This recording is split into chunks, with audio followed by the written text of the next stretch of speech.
boy's hair got blown back by the harsh summer wind. The grass surrounding him bends. The corn, wheat, and sugarcane plants follow.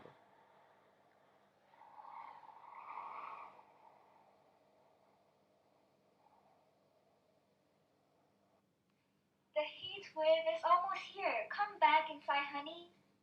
His mom yelled. The boy nodded, took his cowboy hat and put it on, got on his horse, and sent the cows back to their barn, or else they wouldn't survive.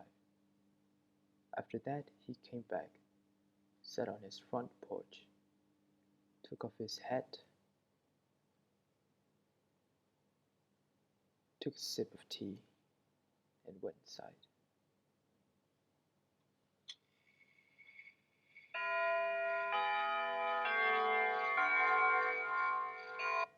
The clock rang.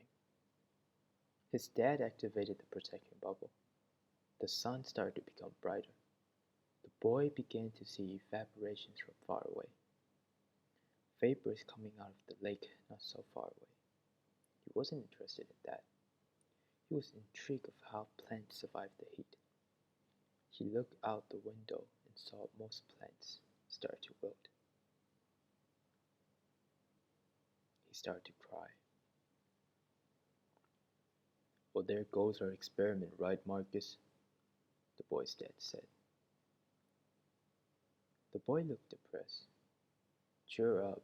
We still got a real plantation in the dome, you know, the dad said. He was right. There were a lot of plenty healthy plants in the dome. Marcus was glad they survived the heat. The Weston family, the first farmers to plant in domes. It all started when the first heat wave hit. Almost all the crops were destroyed due to the heat, and the world faced massive hunger. Everyone thought the waves were only once in a lifetime experience, but the Weston's family thought differently. The next time the heat wave hits, crops were destroyed too, but not theirs. They ended up becoming one of the world's richest family in the world. Ding, ding, ding, the clock rang.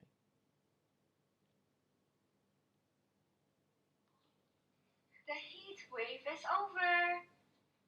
The mom yelled. Marcus looked out of the window, seeing the evaporations getting lesser. The vapors from the lake is almost gone. The sunshine seems to get darker. Then he saw wilted grass bending. The bright corn, wheat, and sugarcane follows. His dad deactivated the protection bubble. He went outside the door, sat on the porch, took a sip of tea, put on his cowboy hat, got up, got up on his horse, went to the barn, and let the cows out as his hair got blown by the harsh summer wind. He liked it here. He liked the fresh air, the land, and the plants on the horizon. It was his dream to take over the farm. He wanted to run the farm with his family like how his dad did with his. He wanted his children to run it with their family and so on. He wanted his children to experience the fun, especially during the harvest season. How exciting it was to pick up the final products from the plants he tirelessly planted. Seeing the plants grow and pass on, it was his joyous moment. Howdy. A voice yelled. Marcus looked over his shoulder. It was Maria. It was his childhood friend. Hey, he said. Maria looked around and said, Man, so the heat waves destroyed your crops for this year too? He nodded. What are you gonna do? It's almost harvest season, you know? She said nervously. We plant domes, he said. Oh, you're right. But ours got destroyed. You know, news just came in that around 4 million farmers' crops were destroyed too. 4 million, huh? That's a lot of money. She said.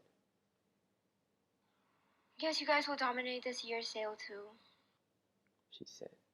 Hope so, Marcus replied. Marcus didn't care about the money. He just wanted to live peacefully on his farm.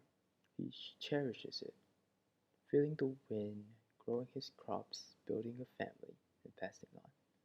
Losing this farm would mean losing his life, his identity. Oh well, see ya then. I just came to check on you. She said, smiling. Okay, bye, Marcus said. He went underneath the old oak tree and took a nap. He woke up and checked his phone. Breaking news: a massive flood hits eastern Australia. Land under water. He was intrigued by what happened. He clicked the notification to see what was going on. Apparently, the sea level has risen due to the melting of icebergs. Most of the land has sunk. He thought it was a good thing, that he lived in the middle of the country, away from water and beaches. He got up and put on his hat, got on his horse, sent the cows back to the barn, and went home. He fed his horse, took a seat on his porch, took a sip of tea, and went inside. The Aztecs were dead. He went up and went to sleep to wake up early tomorrow. He woke up to the sound of machines. He got up and took a look at the window. There were hundreds, no, 1,000 of people from the horizon. He walked downstairs confused. What's going on? Marcus asked. Apparently, there are refugees from the east. The water level is not decreasing, instead they're increasing. They came from west for shelter. No, our farm has the biggest land, and the government contacted us and asked for permission if they could stay here until everything goes back to normal. Dad said. Marcus didn't say anything. He sat on the breakfast table, had some orange juice. He thought about his land. He knew if there were many people, there'll be problems. Food, shelter, and waste management. All he thought about was where they were going to stay because they couldn't possibly sleep on the ground. He was curious. He got up and went outside to take a look. He saw machines moving. The air smelled like smoke. Terrible, he thought. He went to where the machine was and saw them digging his precious land. He saw them putting in septic tanks where there were tents, public toilets, children running around, trash on the ground. The place he loved so much was now in chaos. He was provoked. He wanted to tell them, "Get out!" But he didn't dare. He just stood there, watching his precious land getting destroyed. Several days later, it was worse. "Can we kick them out yet?" Marcus said angrily. "They're destroying our land. Almost all the fish in the lake is gone, and the horizon's full of trash. Then there's the smells of those who reeks. Why aren't we doing anything?" "Son, if we kick them out, where would they go?" the dad asked. "Somewhere that is not here. They don't know how to live cleanly," Marcus said. "That's not true. You need to be nice to those who are in trouble, so once you're in trouble, there will be someone who will help you," the dad said. Marcus didn't reply to that. He knows that was true. However, he wanted those people out. There was nothing he could do but accept it now. Every day he would help his mother cook, and then he would go out and feed the people there. They are all friendly to him. "Hey Marcus, how you doing today?" "Howdy Marcus." "Hello mate." A lot of people know him now. He enjoys distributing food. He thought of it as helping those in need. He would do that 3 times a day. A few weeks later, he was sleeping under the old oak tree. His phone chimes, and he took a look at it. "Emergency! All people evacuate. Floods increasing, the entire Middle Australia in danger." He was confused. He looked around and saw the people packing up. He got up. What's going on? He thought. He went home and saw his family packing up as well.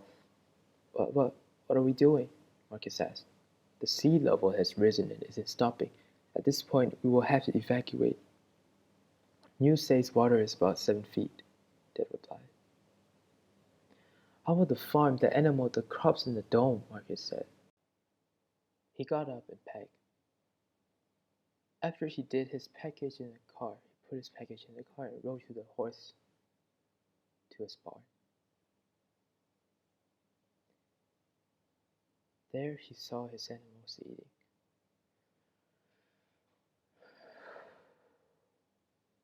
Poor animals, he said. Don't even know what is going to happen to them, he thought. Then he heard screaming. Hurry, hurry, it's coming! The voice yelled. He looked out the horizon, seeing the water rush in. He rode the horse back to his car. His family had started the engine already. He hopped out of the horse and said, Sorry, buddy, shedding a tear. He got into the car, then his dad started driving slowly. It went from 40 to 60, 60 to 80, 80 to 100, 120 to 140. Marcus looked back, but he no longer recognized it. The farm he thought he knew was gone. All he see now is water flowing in him, and all his dreams swallowed up by the sea. He watched his dream getting destroyed. He is running away while his dreams were destroyed. What else could he do? He felt helpless. Then tears started to fall.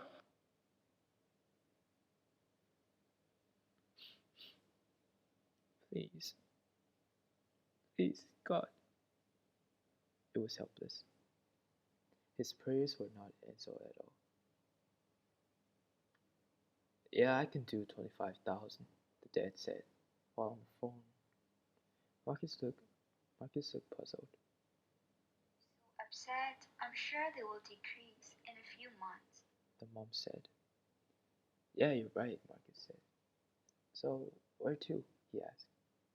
Right now, we're going to the west where the elevations are higher. The water volume is decreasing steadily.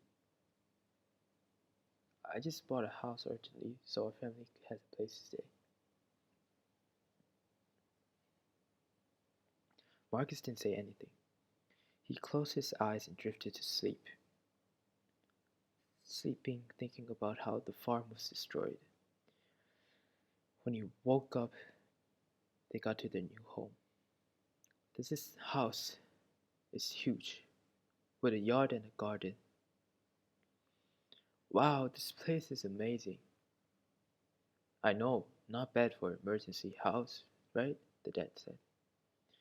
Okay, go settle in, the dad said. Marcus went to his room and thought how hard it was going to live without his farm. Several months later, a panic started to happen. It was all on the news, smartphones, social media. The whole world is in chaos and new reporters are in. Australia will be under water in 1 month. The UN started sending rescue flights. The people still were panicking. What do we do? What do we do? The mom asked. First, I need to go to the bank and transfer all of the money to the bank outside of America. Next, we will get out of here. We'll get out of here. We will, the dad said. Marcus didn't say anything, but he knew. He knew that he would have to leave this country. Eventually.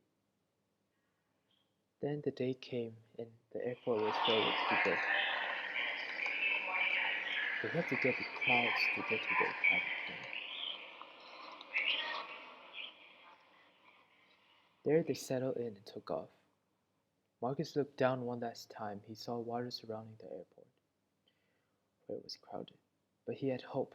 He hoped to buy a land in India, a place where soil is rich, where there is a huge market, where different types of plants grew. But for now, there was no more farm. There was no life, no more horizon, no more lake, no more harsh summer air that blows his hair away, no grass bending and corn, wheat, sugarcane cannot follow. No more cowboy hat or his sweet horse. There was nothing at all. But soon, he thought, soon he will get them back. Because all he wants to be is a farm boy. The end.